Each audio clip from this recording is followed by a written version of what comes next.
And good morning. Welcome to another edition of Coach's Corner here on the Highlander Activity Network. Only 2 more shows left to go, maybe 3. We'll probably do one in June, but as far as May is concerned, just a couple more shows left to go here as school is almost wrapping up. Hard to believe. School wraps up next week. Sports season's about ready to wrap up. We're going to kick things off today with baseball. Highlander baseball. We're joined by a couple of sophomores, Andrew Sikora and Luke Proska. Gentlemen, how you doing this morning? Pretty good. Up and at 'em, ready to go, and getting on the bus here in about 3 hours here.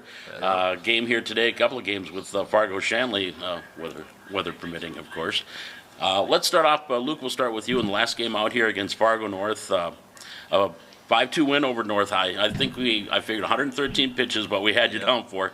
Is that the most you've ever thrown in a game? Yeah, it is. Probably 90 before that was the most I've ever thrown, and I'm feeling it in my arm right now. It's a little stiff in the shoulder. A little tingly. Yeah. But do you feel that I mean, you pitched pretty well. I think it was against Central as well. But do you think that was probably one of your better games? Yeah, I think that's probably the best I've thrown before, and I got to give a lot of credit to the defense too. They made a lot of great plays. We only had 3 errors, so just got to give credit to the defense behind me as well. Well, and that helps. I mean, and then if you throw strikes, then the defense kind of picks up and ready to go. And Andrew, too, for you guys, getting that win over North, that's got to be kind of sweet, beating the team and kind of putting a little damper on their playoff chances now. Yeah, it was pretty nice. Finally get a win, finally getting a close win, and then just everybody kind of came together, kept working. And we've been working for it all year, and we finally got it. And senior day, your 2 seniors that you got a chance to get a W on senior day. So that's always fun, that last home game to pick up a win. I'll ask both of you the same question, but Andrew, I'll start with you. Just you think about this year and how it's gone as a team. Yeah, the wins aren't there. Obviously, we won't worry about the wins and losses, but overall, how have you felt this? Because this is a young ball club, a lot of young players on this team. How have you felt this season has just gone? I think we honestly did pretty good because we changed the lineup so many different times. We've had guys in so many different places. It's a different lineup every game, and I think we just adjusted and adapted to the best of our ability, and I think we just came out and competed every game still. So I think we did pretty good. And for you too, Luke, last year in the EDC, and you guys want to kind of go out on a high note and show these, what Valley City baseball can do? Yeah, it'd be nice to get a win today. Against Shanley, especially since it would knock them out of the playoffs, and be nice to end a season on a win and EDC on a win. So the spoilers, that's always fun to be those spoilers. You've played several different positions this year, along with pitching. You've been at second. I think you've been at short. You've been at third. Any preference? I like short or second better. It's just I feel like I find my groove there more, and it's just. I guess it's more of a preference, but right. Middle infield kind of guy. Middle infield, yeah. Okay. How about you, Andrew? I know mostly first base, but I think you're in the outfield here. Sometimes too. But where do you like to find yourself? I like to pitch, but I usually prefer pitching. But that hasn't been the case this year. Yeah. So I like first way more. I'm just way more comfortable there. And being the only left-hander, I think, on the team as far as pitching is concerned, I think so, give the teams a little different look when you get out there. Yep. How have you felt individually? How do you felt Andrew Sikora has done this year? I think pretty good. Getting a barrel to the ball consistently. Started off slow, but I think I'm getting a barrel to the ball now pretty good. And then just keeping myself contained and then making plays. How about you? How do you feel Luke Proska's done? I think for defense-wise, I started out pretty good, but the last few games I've had a few too many errors. But I think it's kind of the opposite for pitching. I started out kind of slow and wild, and then the last few games I've dialed in and kind of shoved and feel pretty good pitching now. Is it a confidence thing, guys, too, that you feel you get a little more confident, especially as a pitcher? Okay, I'm confident in my curveball. I'm confident in this. Is that a big part of it too? Yeah, I think once you finally throw a good game, then you just build off of that, and you're more confident, and it's just nice to build off of a good game. So. Well, I don't think we have any opponents watching. So, what's your go-to pitch? I like my curveball. I can locate it better, and it just gets hitters looking and stuff. So. Yeah. How about you? Change-up. You're the change-up guy? Yep. Okay. All right. How do you hold your change-up? The OK circle change, or? Yeah. Okay. But what's the secret to a good change-up then?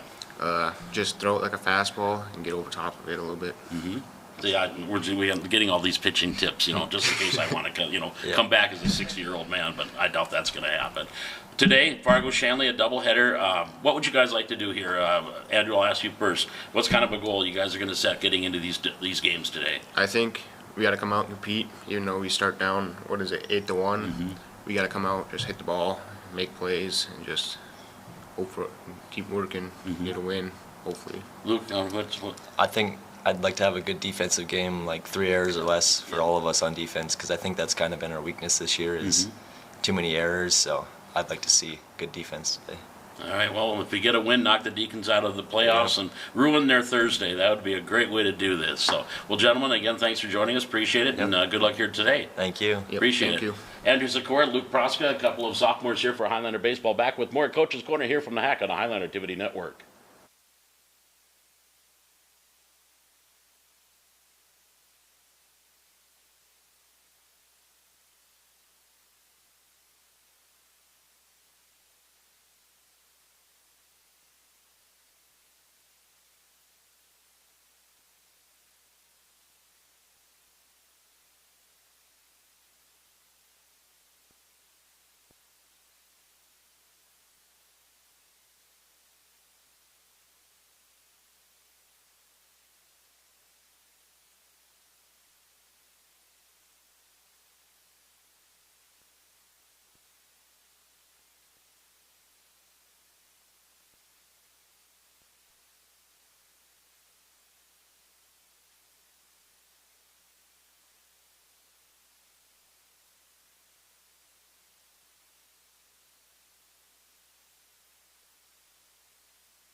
What do you need? Back here on Coach's Corner here on the Highlander Activity Network on this Thursday, and now joined by Trevor Backlar, head track coach for the Highlanders. How you doing, Coach? I'm doing well. I'm doing well. Yes. All this can be considered. Yeah. You know, it's been busy. Things are kind of calming down, but yet still, a lot of things to go to end the season. So exactly. Well, let's step back to Monday at the Bill Jansen Last Chance. Boy, it was a hot day, but we got through her. Yeah, it was. That wind was kind of a, you know, every now and then I'd have to step into the building just to kind of clear my head a bit. But yeah, it was a great meet. You know, we had a lot of, again, a lot of personal records by a lot of kids, seeing our young kids, you know, perform well, and even some of our older ones. And then also with placing was really great, you know, on that meet. And then we got a few new records again. I mean, it just seems like every meet, you know, the kids keep performing well. A couple state qualifiers again, and then now we're getting ready for state regionals here. 4x4 qualified.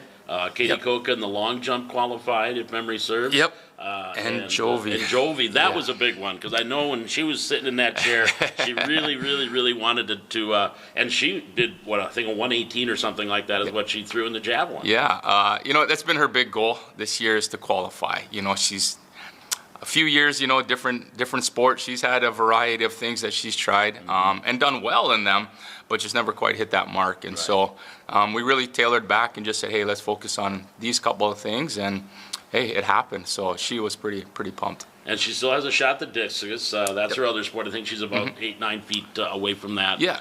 In the discus. But one thing I do have to ask you is your throwers relay.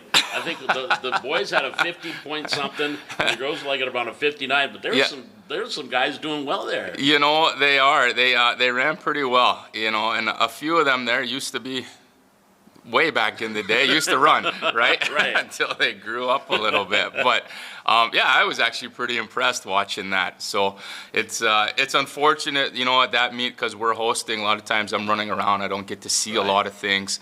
But that's one thing, yeah, I got to sit back and actually watch that whole event happen. So they were pretty excited. They were pumped. You know, they get medals. Yeah. So those guys were pretty happy, yeah, getting their medals. Yeah. Get their picture taken. It's always exciting. Yeah, the kids really look forward to it. Having to switch the track around because of that wind, that made things a little interesting too, didn't it? Yeah, it does. It creates, you know, some logistical things that we have to do. Luckily, we had the college, you know, that we work well together, let us use their camera, and then we had to go technical stuff, right, getting a new computer, things like that. So it really worked out well. We came up with the idea to operate an independent system, separate from what we were doing, and it worked. So I'm glad that Jessica was on top of it and got things done. So yeah, and to turn those things around, you know, hurdles, we probably wouldn't have been able to hurdle going into that wind. But it does create some problems with jumps a little bit. But there's still some great performances. So and kids adapt. They do. You know, the kids in the hurdles that were maybe learning, like some of the 3-step with the girls, you know, that wind helped push them a little bit, but it also can push you too much and get you close to those hurdles. So it's advantage, disadvantage. Hundreds, you know, the kids are running fast, but they're over speed. So now I don't know how to control how fast I'm going. So they actually start putting on the brakes a little bit, you know, because they're wondering, so they go, my time wasn't as fast as I thought. Well, because you're trying to slow your body, you're slowing it down. So there's things that go into it. But I think I would never. Of course, I couldn't run that fast if I even tried, no matter what. Well, you try to teach them. You know, we really haven't gotten to that this year, but you teach overspeed. Yeah. So it's them running faster than they normally would. And that's how that wind would relate. But it's coaching. It's coaching. Yeah. EDC this weekend, obviously the goal is try to get a few more qualifiers. Where do you feel you're getting close to getting some more qualifiers? Ooh, I talked to Bryn Leak, and she said, we're really going to try to get the 4x8. And that would be a clean sweep, because they've already qualified in the 1, 2, and 4, I believe. Yeah. You know, and that's a goal to try to get that. Looking at some kids individually, it'd be nice to see if Scott could get that javelin, you know, a couple times. He's been throwing well and consistent. We just need that one like Jovi, right? Got to hit that one big throw. So he's got that potential to do that. Looking at a few other kids as I scan across the list, Finn, you know, as well. I think in that long jump, you know, he has a great chance of doing that. So he's another kid, you know, we scale back, let's just focus on this and kind of put all our cards on the table, right? This is our last chance to do it. So they had the last chance, meet the qualify by time or distance. Now it's performance. So it is a nice thing that the kids can place the top 6, you know, potentially, and then they qualify for state, whether they meet that distance or time or not. And then they could finish 10th or 11th, but if they meet that standard, they still qualify as well. So those are a couple of kids. I think running wise on the track, I think we're pretty much where we're going to be at. It would be nice to see a few kids maybe get in there. We're looking for more personal records and things like that. And you never know who's going to run those races by the teams. So we've shuffled our roster around. Some kids doing some different things. So they've already qualified events, so let's put them somewhere else to be an advantage. And I let the kids choose a few of their, whatever they want to do.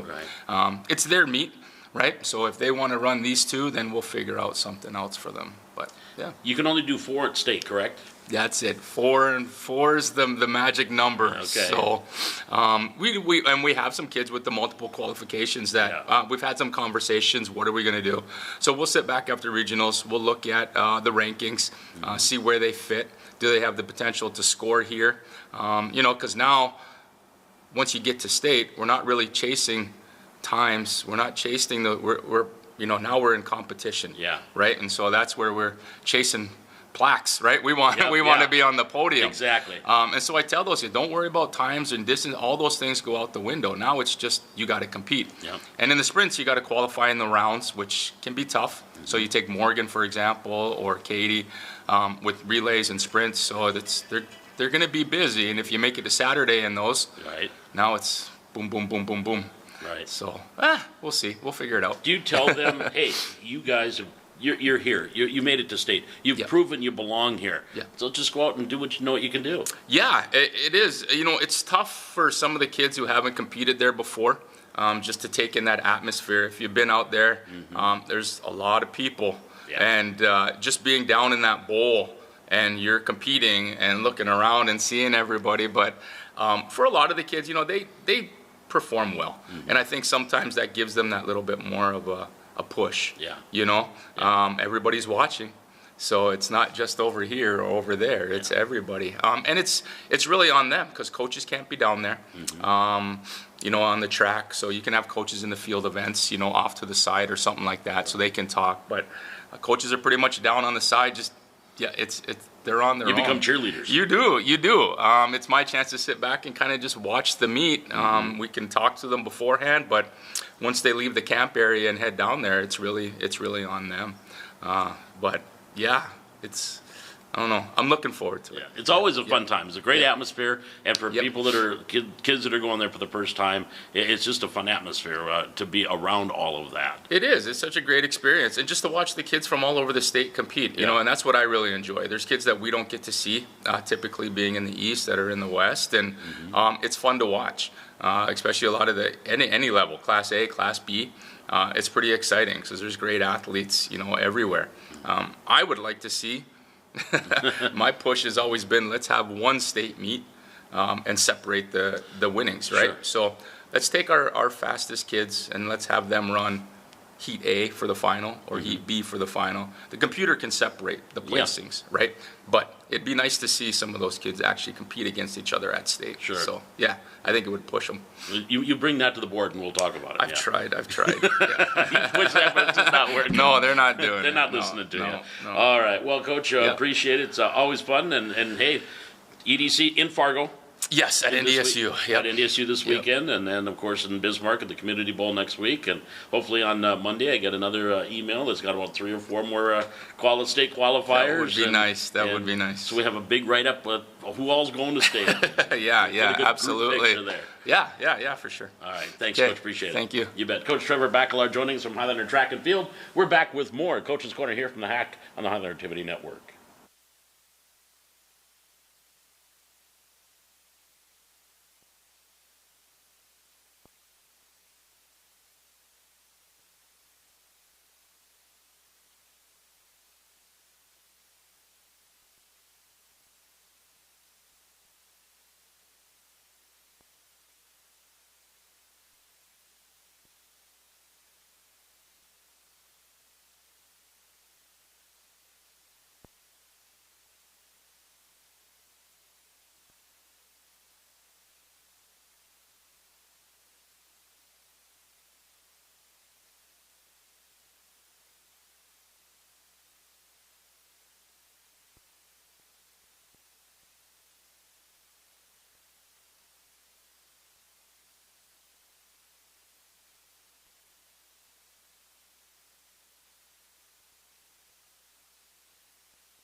That's true. Going down's easier. Good morning. Welcome back to another edition of Coach's Corner here on the Highland Activity Network, and we are now talking girls tennis on this Thursday. And Coach Matt Nielsen joining us. Hi, Coach. Was supposed to be game day. Well, it was supposed to be game day. But I'm guessing with all other sports too that are outside, that things got to change. Baseball, softball, tennis. So today's match we have scheduled for indoors tomorrow at Courts Plus at 11 a.m., which is going to be our last match of the regular season against Horace, and it makes it really interesting. We lost to Shanley 5-4. Horace beat Shanley 6-3, and we're all right together. So if we win 6-3 or better, we'll be the 4 seed, and we'll get out of the playing match. Right. But if we lose or we beat them just 5-4, because the tiebreak scenario, we actually, even if we beat them 5-4, we're going to drop down to the 6th seed, and that means we host a play-in match on Monday. So we got tomorrow's match. 6-3 is the goal, but you know what? If we're in a playing match, it's going to be fine, because I think we're going to be the scariest 4, 5, 6 seed ever with what our lineup is. And you're really playing good tennis right now. Looks like you're starting to play at the right time. Yes, and looking at how we've been playing, we've won 5 in a row right now. And if you looked at our West Fargo Invite results, like, we played some solid tennis. Kaylee and Sky won the number 1 doubles draw, first time in Highlander history that we won the West Fargo Invite at number 1 doubles. Georgia Zahn had a roll. She only lost to Saria Gu, who's probably the odds-on favorite to win the state title this year. That was her only loss at the West Fargo Invite. So she won once on the championship side, lost to Gu, went to the back draw, and it's 21 people in the draw, 21 teams in the draw, 21 draw spots, right? Wow. She ran the entire back draw to then get to the Constellation Championship, got down 7-3 in an 8-game pro set. And when I went out and coached her, I told her at 6-3 that she was winning the match. I go, you are going to attack the ball, you are going to be confident, and if you do that, you are going to take her out. Down 7-3, she wins 6 games in a row to get the Constellation Championship 9-7 to place, so she gets a medal. Right. First time ever Highlanders had a number 1 singles player get a medal at the West Fargo Invite. So I mean, to show, I mean, just think about that strength on our team. If we win the doubles, and then we also place in the singles and at first flight in both, I mean, that shows you how strong our top is. That's and playing that kind of competition, that was like a mini state tournament, wasn't it? It definitely, because it's every team is there, right? Right. So every team put in a number 1 doubles team.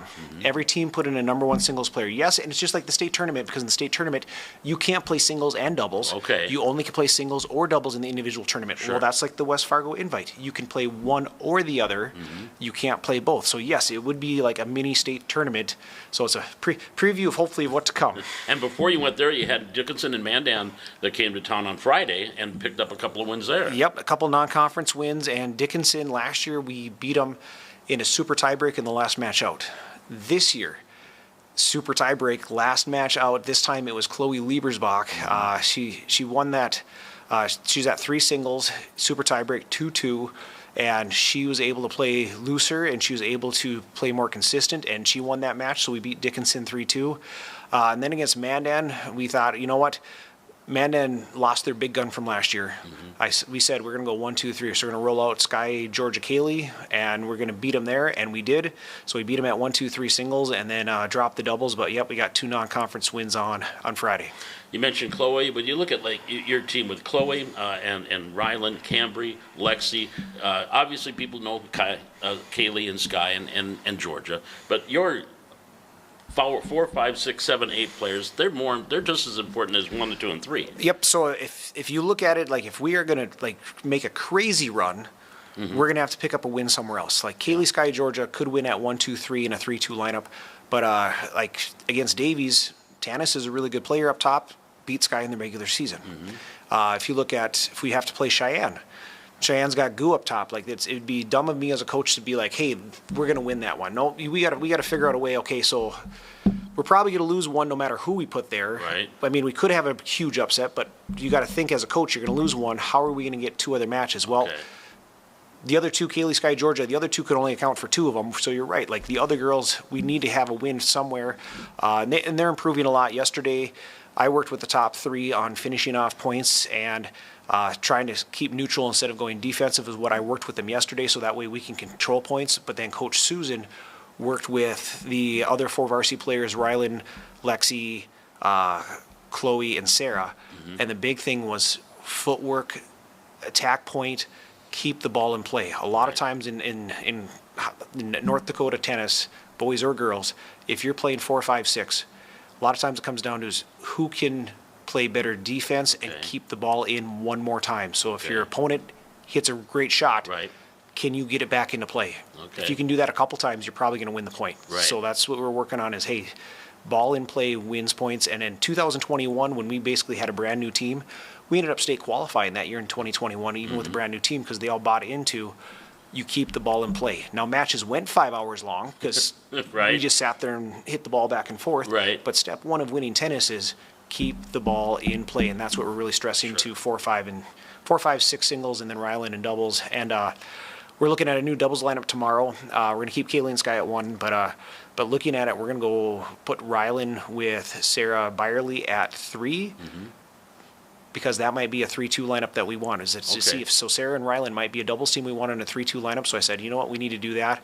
And realistically, looking at it, I would say Cheyenne is our 1, and they got the true 1, and Shereen's really good at number 2 for Cheyenne. So they're definitely the favorite from the East.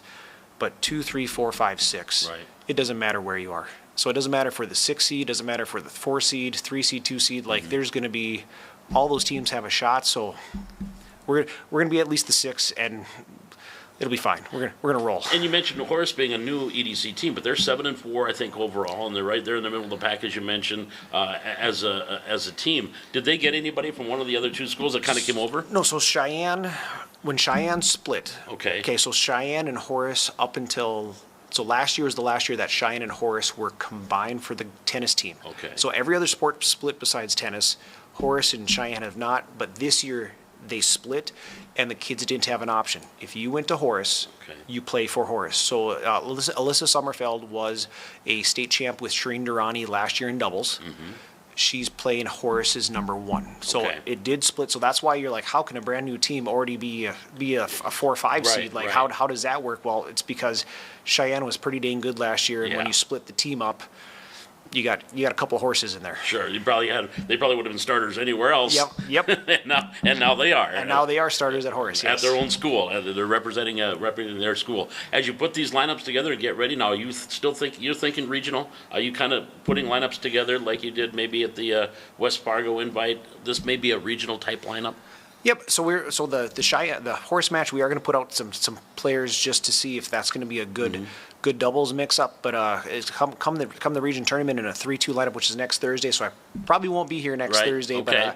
But in the 3-2 lineup, you have to look at the other team and you have to find what 3 spots that you think you can win, or even like what gives you the best. Sometimes you go, we are huge favorites at these 3, so we're just going to roll our 3, those 3, or you can go, hey, if we do it this way, we have a shot to win all 5, and kids need to show up. So depending on what team we're playing, so like when we play Cheyenne, we definitely have to like, hey, if we're not going to beat Surrey at 1, how can we set up our lineup so we have a shot at the other 4?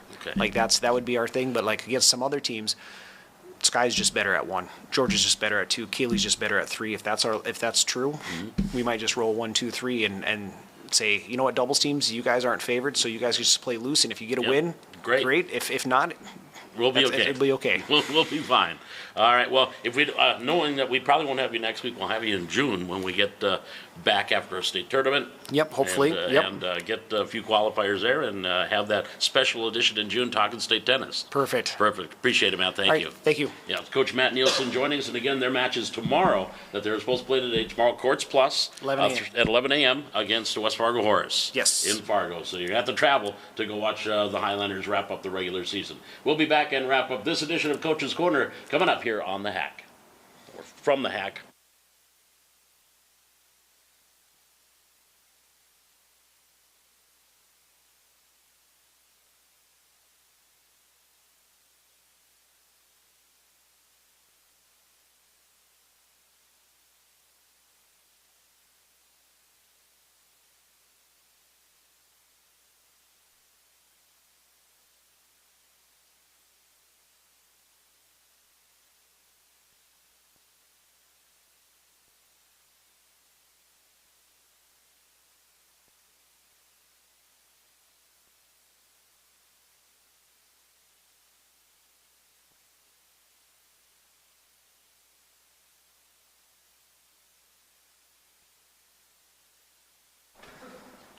Back here in Coach's Corner as we wrap up this edition of our show today and take a look at other Highlander sports softball.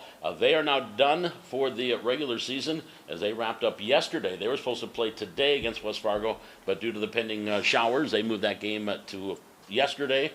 Fell to the Packers by a final of 11-1. Still had that shot at looking at that number 8 seed that they could get into the EDC tournament, so they are going to have to do the waiting game. Sit and wait and see how Grand Forks Central does in their last 2 games tomorrow and Saturday before they find out if they're going to make that EDC tournament. Golf, they're on the road today. They are playing today. And you look at this golf team, the top 3 scorers from the last match, all 7th graders. Brody Kalbrenner, Callan Hansen, and Gray Kosowski were the top 3 scorers for Valley City in their last match. Noah Tulp, a junior, was the number 4 golfer that they had. So a young golf team for Coach Buff Murray. And they're playing some pretty good golf right now, and they've had they've been improving each and every match. They're on the road today, and then they'll be starting their regional coming up here next weekend. So that's what's going on with Highliner activities. Again, baseball on the road today, doubleheader with Shanley. Track, they have got the EDC meet in Fargo at NDSU coming up here this weekend. And again, tennis in Fargo at Course Plus.